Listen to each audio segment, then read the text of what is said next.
for joining us here on your TV for our Remembrance Day edition of Halton News.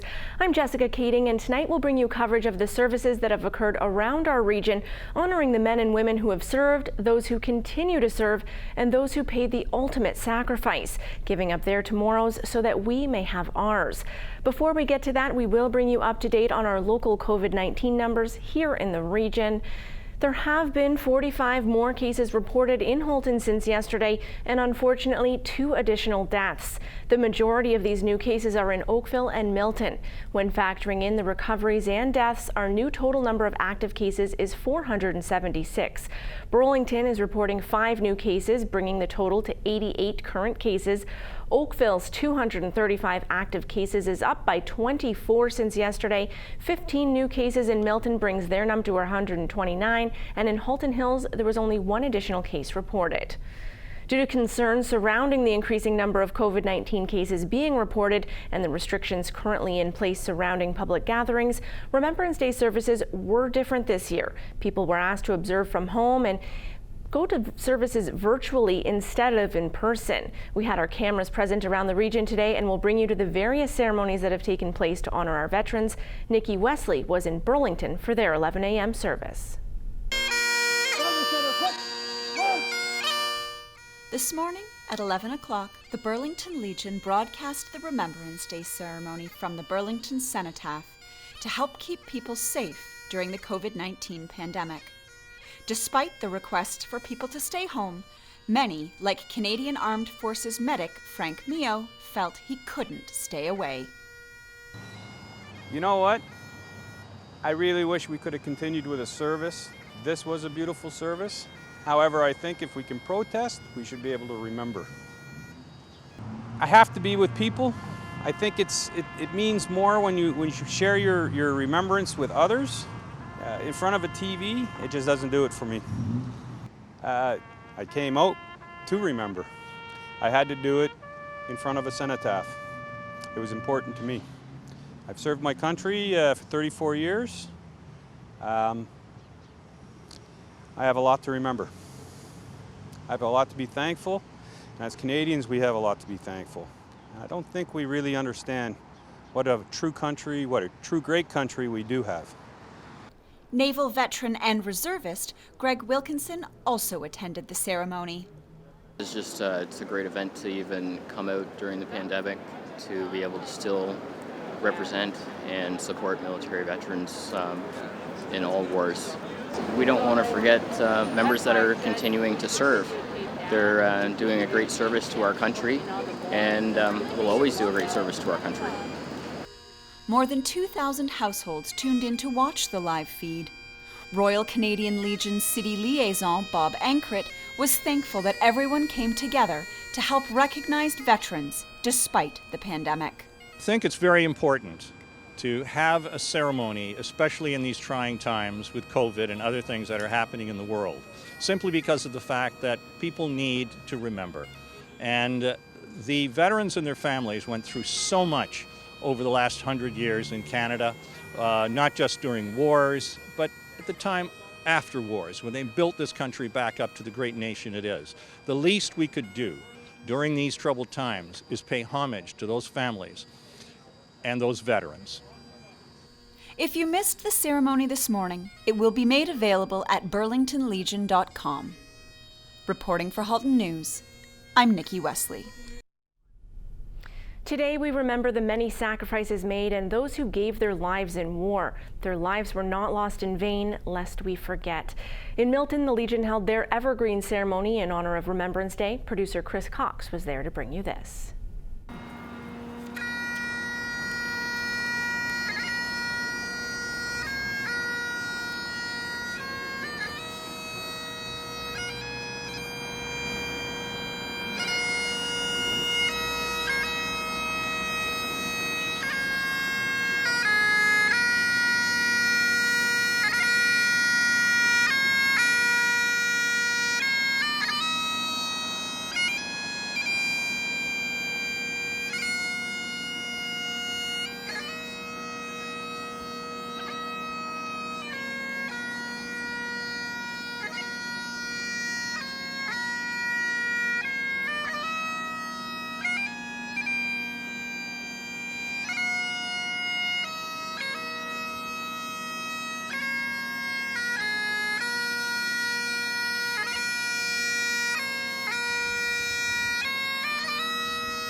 The Georgetown branch of the Royal Canadian Legion held their ceremony at Remembrance Park. There was a small turnout with residents maintaining social distancing.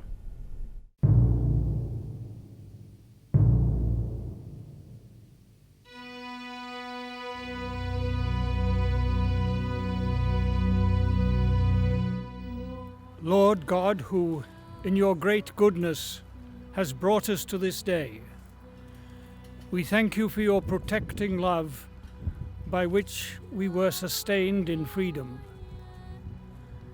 In time of trouble, when we cried to you, you heard, and put into the hearts of good men and women a love of freedom and country that led them to offer their lives that ours might be lived in peace. Leading aircraftsman William Carney, Corporal Carl Hyde, Rifleman J. Davis, Private Harry Dickinson, Private Stanley Dickinson, Driver Claude Dillon.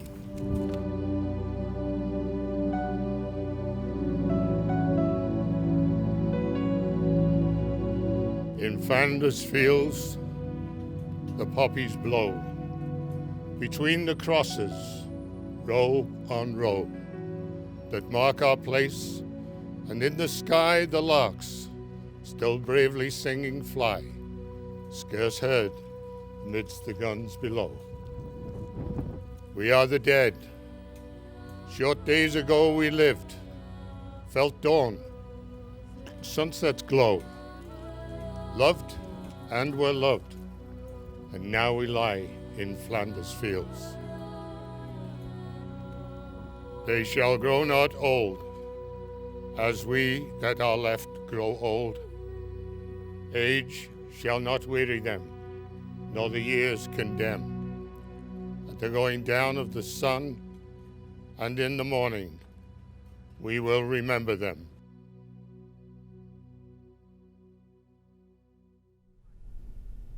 It's one thing to read about a family member who fought in the war through a history book or even online, but quite another to get a first-hand account of what they might have been like through letters. In this next special feature, we meet Stephen Hunter, who's embarked on a journey to learn more about his great-uncle, Brigadier James Chappell.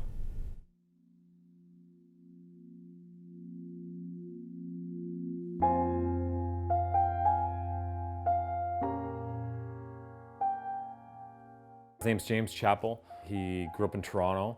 I know he was 23 years old when he died, and he was fighting in Italy, pushing out the Germans. Here's a box of letters that we received. All his letters right here. There's so many of them. I had met family members at a family funeral, and from all generations were there. Was sitting down, and they were talking about my great uncle who was in the war. I took part of the conversation and whatnot, and then they were discussing, what they were going to do with all his memorabilia, all the things from the war, the letters and everything, and they offered it to me. June 10th, 1943. Dearest Thelma, he's sending to his sisters. And it was just like a time box, like something you see out of the movies. You just open up, it just does something to you. You can just feel you can just feel the energy from it. It's surreal, and that's before you even going through it. And then you go through it, and your head's spinning. You're just like, holy cow! Like this is unbelievable. Here is the last letter that James sent, September 19th, 1944. Dear Mom, just a few more lines. Hope to find you all well. How goes it? I hope everything is okay. I was hoping to get some mail today, but no luck. Incidentally, those pictures I promised you won't be coming. We got them today, and they were blacked out. But keep your hopes up.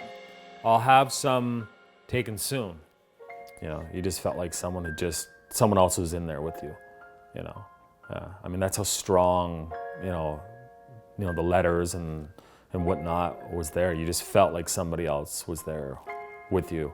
The more you went through it, the stronger the feeling got. From the first letter he sent when he was in training, up until the last letter that he had sent his mom, and the last letter that his mom had sent him. It's like you relive it, you know. You really relive that moment, you know. You relive those moments of the exchanges going back and forth, you know, from when he's in the war, what he's, you know, going through, and then what the mother's going through, and then what's going on in the neighborhood and in the family, and they, you know, they go through all that in the letters, all these great details. It wasn't on an email, it was in your hands. You know, he had that paper there. You know, he wrote on it, his mom wrote on it, and you know, you've got that right there, and it's just telling a story. Every night I come home from work, I'd read one, right up until that last letter. So, and reading that last letter, it just changes you. Keep your chin up and your fingers crossed. I will even keep my eyes crossed if I thought it would do any good. Bye now. All my love, Mom.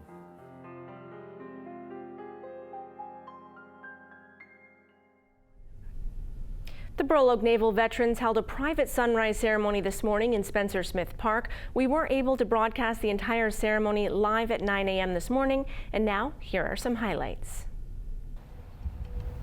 Shipmates, we are gathered here this morning to remember and pay tribute to our shipmates who died, who did not return and will not be returning from the dark waters. We remember them not only for their gallantry, but also because somehow they have enriched our lives. We are here also to remember the members of the Merchant Navy, the Canadian Army, and the Royal Canadian Air Force, the various support groups who assisted the Canadian forces, all of whom did their parts in their fields of endeavor. We are mindful of the fact that the primary reason that they went to war was to defend our freedom and to preserve the values that we in Canada have shared over the centuries. They shall not grow old, as we that are left grow old. Age shall not weary them, nor the years condemn. At the going down of the sun and in the morning, we will remember them. We will remember them.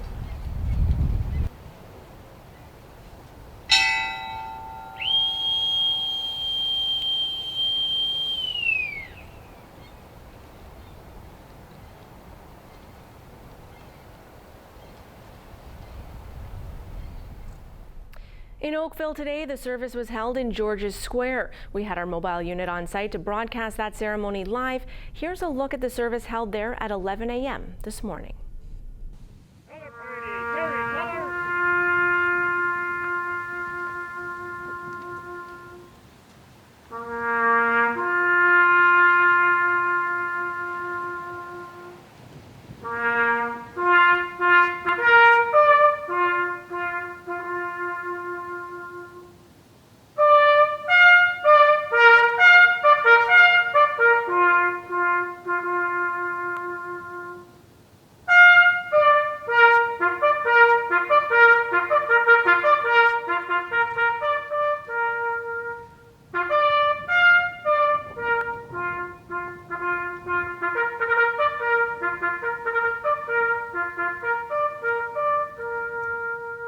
Flanders fields the poppies blow, between the crosses row on row, that mark our place, and in the sky the larks, still bravely singing, fly scarce heard amid the guns below.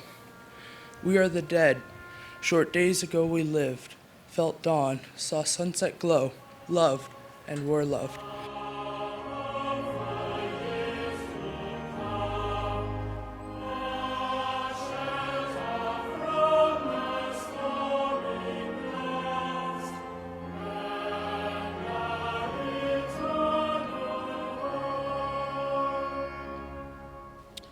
I heard a voice cry out. I looked, and there was a white horse. Its rider had a bow, a crown was given to him, and he came out conquering and to conquer. This dramatic reading from the Christian scriptures borrows on the prophets of old from the Hebrew scriptures. And they speak of the uncertainty and the dangerous reality of living. In popular culture, they are captured as the 4 horsemen of the apocalypse: the sword, famine, wild beasts, and pestilence. I think it would be fair to say that 2 of these horsemen are on our minds: the sword or war, and pestilence or pandemic. And it is against this backdrop that we come here today and we reflect and we remember.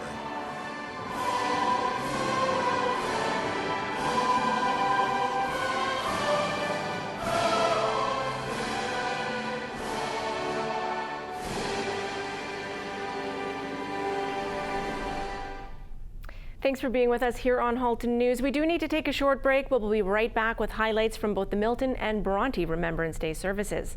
Stay with us.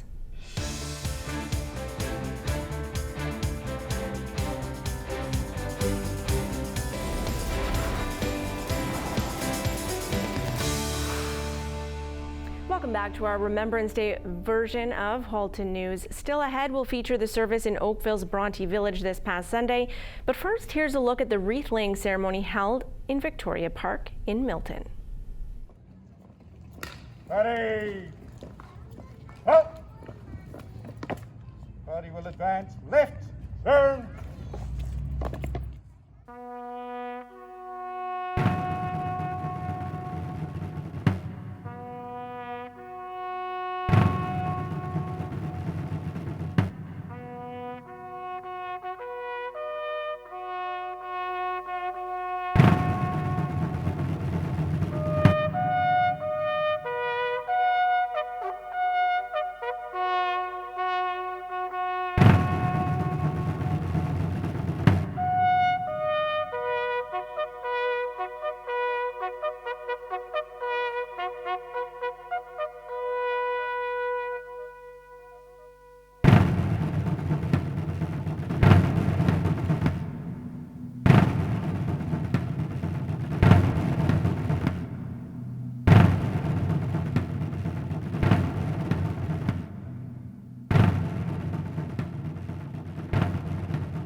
There was also a service held in Oakville's Bronte Village this past Sunday. Let's take a look. Every November 11th across Canada, Canadians pause in a moment of solemn prayer for the men and women who served our country in war and peacekeeping around the world, who paid the ultimate sacrifice with their lives. We honor them not only for their gallantry and sacrifice, but also because they have enriched our lives.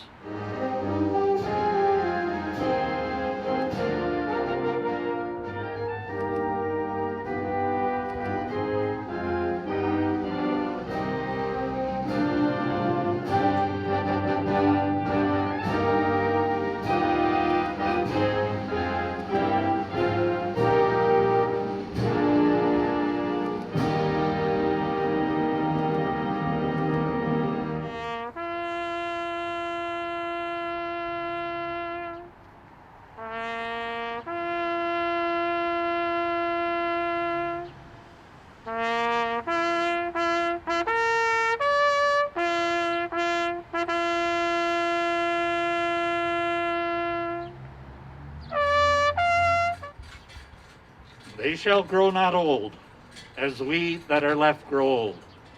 Age shall not weary them, nor the years condemn. At the going down of the sun, and in the morning, we shall remember them. We shall remember them. O Lord of hosts, be with us yet, lest we forget, lest we forget. Still ahead, Bill Reid recites in Flanders Fields. Stay with us, we'll be right back.